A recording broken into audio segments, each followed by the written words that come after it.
الحمد لله رب العالمين والصلاة والسلام على سيد الأنبياء والمرسلين وعلى آله وأصحابه أجمعين ومن تبعهم بإحسان إلى يوم الدين. أما بعد، قال الله تبارك وتعالى في القرآن المجيد والفرقان الحميد: أعوذ بالله من الشيطان الرجيم، بسم الله الرحمن الرحيم، يا أيها الذين آمنوا اتقوا الله وكونوا مع الصادقين. وقال تعالى في مقام آخر: واصبر نفسك مع الذين يدعون ربهم بالغداة والعشي يريدون وجهه ولا تعد عيناك عنهم تريد زينة الحياة الدنيا ولا تطع من أغفلنا قلبه عن ذكرنا واتبع هواه. صدق الله العظيم. قال الله تبارك وتعالى في شأن حبيبه صلى الله عليه وسلم: إن الله وملائكته يصلون على النبي يا أيها الذين آمنوا صلوا عليه وسلموا تسليما. اللهم صل وسلم وزد وبارك على حبيبك سيدنا ونبينا ومولانا محمد وعلى آله وأصحابه أجمعين. عزیزان محترم، رسول پاک صلی اللہ علیہ وسلم کا ارشاد گرامی ہے کہ ان اللہ یبعث لهذه الامة على رأس كل 100 من يجدد لها دینها او کما قال علیہ الصلاۃ والسلام، کہ اللہ رب العزت ہر صدی میں جو ہے ایک روشن ضمیر شخصیت کو میری امت میں مبعوث فرمائے گا، بھیجے گا، جن کے ذریعے سے دین کی تجدید اور اس کے اندر پیدا شدہ خرابیوں کو اللہ رب العزت دور فرمائے گا. انہی کو دنیائے علم میں مجدد کہا جاتا ہے. مجدد کہتے ہیں دین میں پیدا شدہ خرابیوں کو دور کریں اور دین میں جو برائیاں خواہ وہ عقیدے کے اعتبار سے ہو یا عمل کے اعتبار سے ہو جو پیدا ہو چکی ہیں ان کو دور کر کے دین کو اس کی اصلی شکل میں پیش کریں اور بھٹکی ہوئی انسانیت کو راہ ہدایت پر لائیں. اسی شخصیت کا نام مجدد ہے.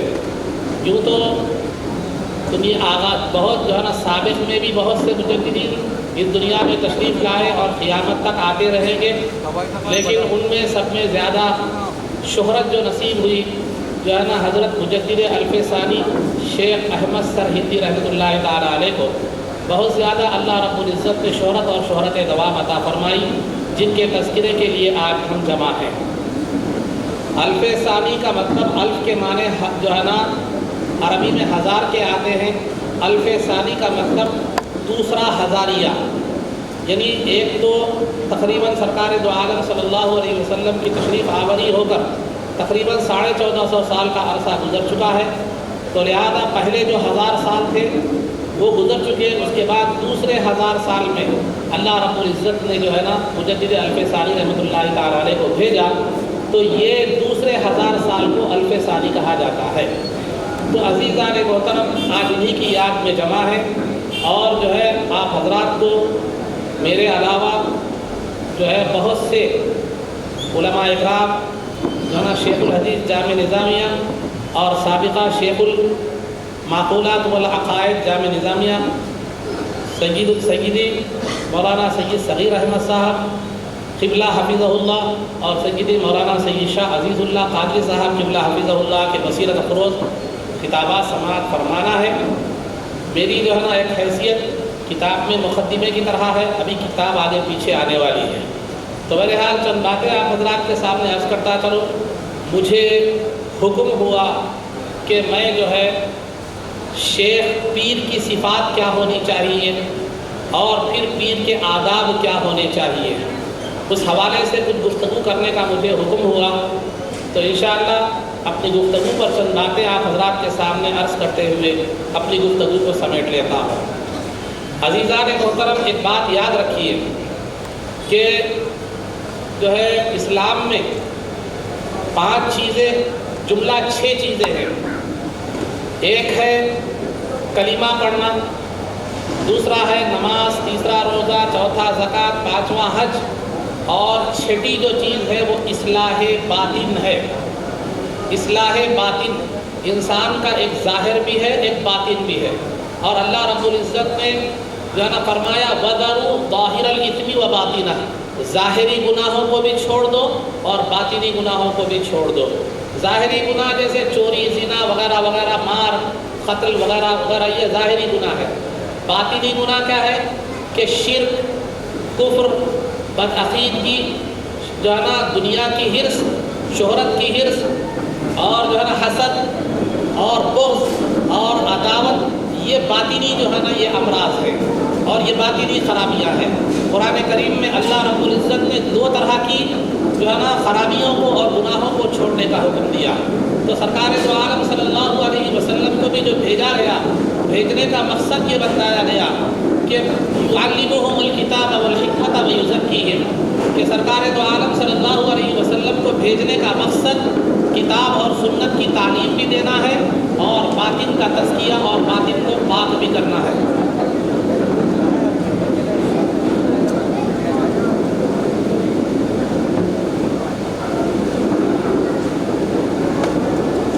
کتاب و سنت کی تعلیم بھی دینا ہے اور تزکیہ بھی، یعنی اصلاح باطن بھی ہے۔ دیکھیے عزیزان محترم، جس طرح کلمہ پڑھنا، نماز، روزہ، زکوٰۃ کی ادائیگی ضروری اور فرض ہے، اسی طرح باطن کی اصلاح بھی ضروری ہے۔ باطن کو پاک کرنا بھی جو ہے نا ضروری ہے۔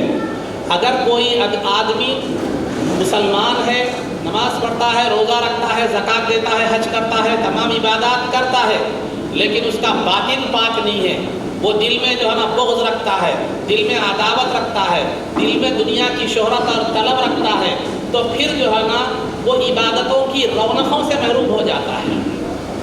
عبادت تو ہو جاتی ہے اس کے شرائط کے ساتھ، اگر ادا کی جائے ثواب بھی مل جاتا ہے، لیکن عبادت کی رونقوں سے محروم ہو جاتا ہے۔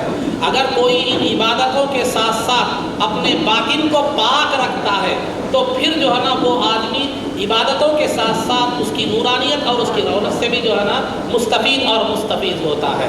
تو لہذا اصلاح باطن بھی شریعت کے ذمہ داریوں میں سے ایک ذمہ داری ہے۔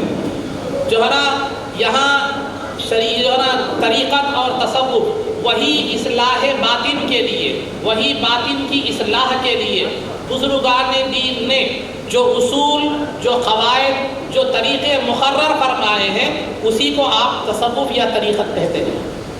تصوف اور طریقت کوئی نئی چیز نہیں ہے یا قرآن و حدیث کے خلاف کوئی چیز نہیں ہے، بلکہ اصلاح باطن جو شریعت میں جس کا حکم دیا گیا ہے، اسی کے لیے جو اصول اور ضوابط بزرگان دین نے، جو تربیت کا طریقہ بزرگان دین نے جو ہے نا اپنایا ہے، اسی کو تصوف یا طریقت کہتے ہیں۔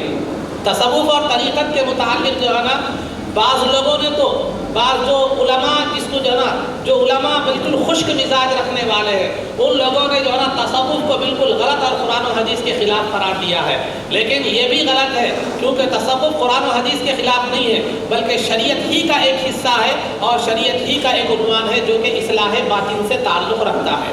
اور بعض جو ہے نا صوفیہ نے بعض جو ہے نا یہ کہا ہے کہ شریعت ایک الگ چیز ہے، طریقت ایک الگ چیز ہے۔ شریعت ایک الگ چیز ہے، طریقت ایک الگ چیز ہے، لیکن شریعت اور طریقت الگ چیز نہیں ہے، بلکہ شریعت پہلی سیڑھی ہے اور طریقت دوسری سیڑھی ہے۔ شریعت کے بغیر کوئی جو ہے نا طریقت کو حد تک کی منزل میں ختم نہیں رکھ سکتا، طریقت کے دائرے میں ختم نہیں رکھ سکتا۔ یہ میری بات نہیں ہے، بلکہ سیدنا غوث اعظم دستگیر رضی اللہ تعالیٰ عنہ فرماتے ہیں کہ جو ہے نا شریعت ہی کا نام تصوف ہے، شریعت ہی کا نام تصوف ہے۔ اور خواجہ بندہ نواز رحمۃ اللہ تعالیٰ علیہ فرماتے ہیں کہ جو بغیر شریعت کے طریقت میں قدم رکھا وہ ہلاک اور برباد ہو گیا، ہدایت اسے نصیب نہیں ہوتی۔ تو لہذا شریعت جو ہے نا طریقت کوئی علیحدہ چیز نہیں ہے۔ بعض جو ہے نا جاہل صوفیہ جو ہے نا شریعت کو الگ قرار دیتے ہیں، طریقت کو الگ قرار دیتے ہیں، اور یہ کہتے ہیں کہ وہ ظاہری علماء کو کیا معلوم، انہیں کیا معلوم قال اللہ قال رسول کہنے والوں کو کیا معلوم طریقت کیا ہے، وحدت الوجود کیا ہے، وحدت الشہود کیا ہے۔ یہ صرف رٹے ہوئے الفاظ ہیں، اس کی حقیقت کسی بھی نہیں معلوم۔ تو عزیزان محترم، یہ اس لیے کہا جاتا ہے، علماء کے مرتبے کو اس لیے گرانے کی کوشش کی جاتی ہے کہ قوم جب علماء کی تعظیم اور احترام ان کے دل میں ہوگا تو پھر جو ہے نا وہ علماء کے پیچھے چل پڑیں گے، تو پھر ان کی دکان بند ہو جائے گی۔ تو لہذا کاروبار کا ایک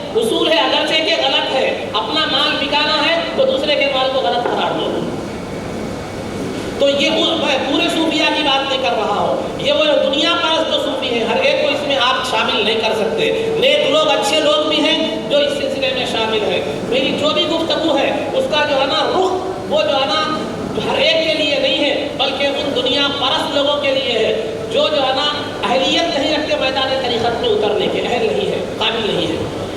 تو اگر یہ بھی غلط ہے کہ تصوف اسلام سے خارج چیز ہے، دین سے خارج چیز ہے، اور یہ بھی غلط ہے کہ شریعت اور طریقت دو الگ الگ چیزیں ہیں، بلکہ شریعت اور طریقت دو ایک ہی چیز ہے۔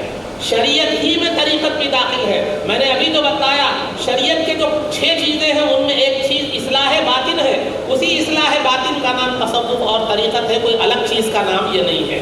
تو طریقت شریعت میں داخل ہے، تو لہذا اصلاح باطن کے لیے، اصلاح باطن کے لیے اور اس کے جو ہے نا آدمی اگر کسی کی نگرانی کو اختیار کرتا ہے، مثال کے طور پر اگر آپ پی ایچ ڈی کرنے چاہتے ہیں، پی ایچ ڈی اگر کرنا چاہتے ہیں تو کسی پروفیسر کی نگرانی میں کیا کرتے ہیں، آپ اپنا مقالہ کیا کرتے ہیں، لکھتے ہیں، اس کے بعد آپ کو پی ایچ ڈی کی ڈگری کیا ہوتی ہے، ملتی ہے۔ تو لہذا اسی طرح یہ باطن کی اصلاح کے لیے اگر کسی رہنما کو جو اپناتے ہیں، آپ اس راستے پر چلنے کے لیے کسی رہنما کو اپناتے ہیں تو پھر اسی رہنما کا نام پیر و مرشد ہے، اسی رہنما کا نام کیا ہے، پیر و مرشد ہے۔ اب یہاں جو ہے نا اصلاح باطن کے لیے آپ جس کو اپناتے ہیں، وہ جس رہنما کو اپناتے ہیں اس رہنما کو ہی جو ہے نا پیر و مرشد کہا جاتا ہے، یہ ہے پیر و مرشد۔ اب رہا عزیزان محترم، بعض حضرات جو ہے نا یہ پوچھتے ہیں، کیا بعض حضرات کے ذہن میں یہ بات آتی ہے، کیا پیری مریدی ضروری ہے، مرید بننا ضروری ہے؟ ہمارے پاس ایک مقولہ مشہور ہے، جس کا کوئی مرشد نہیں اس کا مرشد شیطان ہوتا ہے۔ تو بہرحال ایک حد تک یہ بات صحیح بھی ہو سکتی ہے، غلط بھی ہو سکتی ہے۔ تو عزیزان محترم، تو جو ہے نا مرید بننا کیا ضروری ہے؟ پہلا سوال میرا یہ ہے، مرید بننا ضروری ہے۔ دیکھیے اگر آپ جو ہے نا آپ کو مرید بننا شرعی اعتبار سے، شرعی حکم کے لحاظ سے مرید بننا یہ ایک سنت ہے، مرید بننا ایک سنت ہے، کیونکہ جو ہے نا آپ جب کسی راستے پر چل رہے ہو تو ایکسپرٹ کی رہنمائی میں اگر آپ وہ راستہ طے کریں گے تو صحیح طور پر طے کر سکیں گے۔ اگر وہ ایکسپرٹ نہ ہو، اپنے طور پر اگر آپ راستہ چلنے کی کوشش کریں گے تو بھٹکنے کے امکانات ہیں اور گمراہ ہونے کے امکانات ہیں۔ اسی لیے کوئی رہنما جو ہے نا کی ضرورت ہے، تو لہذا کسی رہنما کی رہنمائی میں اور اس کی نگرانی میں آپ جو ہے نا طریقت کا راستہ طے کریں، اصلاح باطن کا راستہ طے کریں، تو پھر یقینی طور پر آپ کامیاب و کامران ہو سکتے ہیں۔